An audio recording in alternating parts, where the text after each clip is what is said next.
شروع اللہ کا نام لے کر جو بڑا مہربان نہایت رحم والا ہے۔ جو مخلوق آسمانوں اور زمین میں ہے اللہ کی تسبیح کرتی ہے اور وہ غالب ہے، حکمت والا ہے۔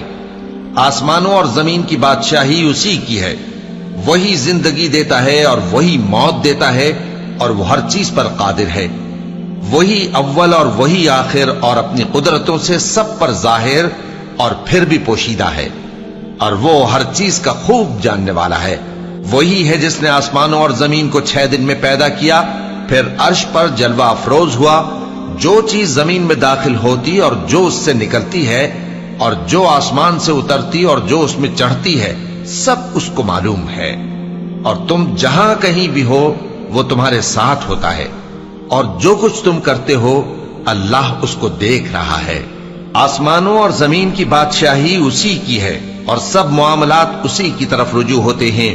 وہی رات کو دن میں داخل کرتا اور دن کو رات میں داخل کرتا ہے، اور وہ دلوں کے بھیدوں تک سے واقف ہے۔ لوگوں، اللہ پر اور اس کے رسول صلی اللہ علیہ وآلہ وسلم پر ایمان لاؤ، اور جس مال میں اس نے تم کو اپنا نائب بنایا ہے اس میں سے خرچ کرو۔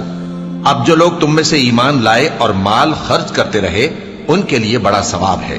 اور تم کیسے لوگ ہو کہ اللہ پر ایمان نہیں لاتے، حالانکہ اس کے پیغمبر صلی اللہ علیہ وآلہ وسلم تمہیں بلا رہے ہیں کہ اپنے پروردگار پر ایمان لاؤ، اور اگر تم کو یقین ہو تو وہ تم سے اس کا عہد بھی لے چکا ہے۔ وہی تو ہے جو اپنے بندے پر واضح آیتیں نازل فرماتا ہے تاکہ تم کو اندھیروں سے نکال کر روشنی میں لائے۔ بے شک اللہ تم پر نہایت شفقت کرنے والا ہے، مہربان ہے۔ اور تم کو کیا ہوا ہے کہ اللہ کے رستے میں خرچ نہیں کرتے، حالانکہ آسمانوں اور زمین کی وراثت اللہ ہی کی ہے۔ جس شخص نے تم میں سے فتح مکہ سے پہلے خرچ کیا اور جنگ کی، وہ اور جس نے یہ کام بعد میں کیے وہ برابر نہیں۔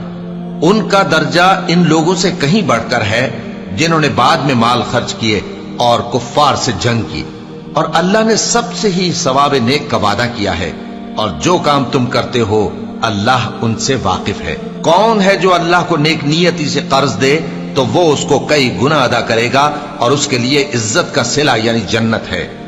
جس دن تم مومن مردوں اور مومن عورتوں کو دیکھو گے کہ ان کے ایمان کا نور ان کے آگے آگے اور داہنی طرف چل رہا ہے، تو ان سے کہا جائے گا کہ تم کو بشارت ہو کہ آج تمہارے لیے باغ ہیں جن کے نیچے نہریں بہ رہی ہیں، ان میں تم ہمیشہ رہو گے، یہی بڑی کامیابی ہے۔ اس دن منافق مرد اور منافق عورتیں مومنوں سے کہیں گے کہ ہمارے لیے انتظار کرو کہ ہم بھی تمہارے نور سے روشنی حاصل کریں۔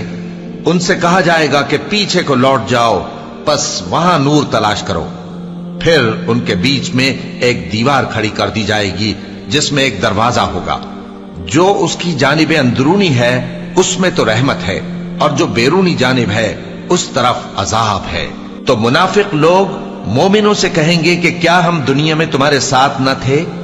وہ کہیں گے کیوں نہیں تھے، لیکن تم نے خود اپنے آپ کو بلا میں ڈالا اور ہمارے لیے گردش زمانہ کے منتظر رہے، اور اسلام میں شک کیا اور فضول آرزوؤں نے تم کو دھوکے میں ڈالے رکھا، یہاں تک کہ اللہ کا حکم آ پہنچا اور اللہ کے بارے میں تم کو وہ شیطان بڑا فریب دیتا رہا۔ تو آج تم سے کوئی معاوضہ نہیں لیا جائے گا اور نہ کافروں ہی سے قبول کیا جائے گا۔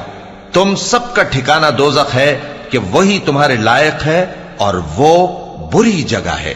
کیا ابھی تک مومنوں کے لیے اس کا وقت نہیں آیا کہ اللہ کی یاد کرنے کے وقت اور قرآن جو حق کی طرف سے نازل ہوا ہے اس کے سننے کے وقت ان کے دل نرم ہو جائیں، اور وہ ان لوگوں کی طرح نہ ہو جائیں جن کو ان سے پہلے کتابیں دی گئی تھیں، پھر ان پر طویل عرصہ گزر گیا تو ان کے دل سخت ہو گئے، اور ان میں سے اکثر نافرمان ہیں۔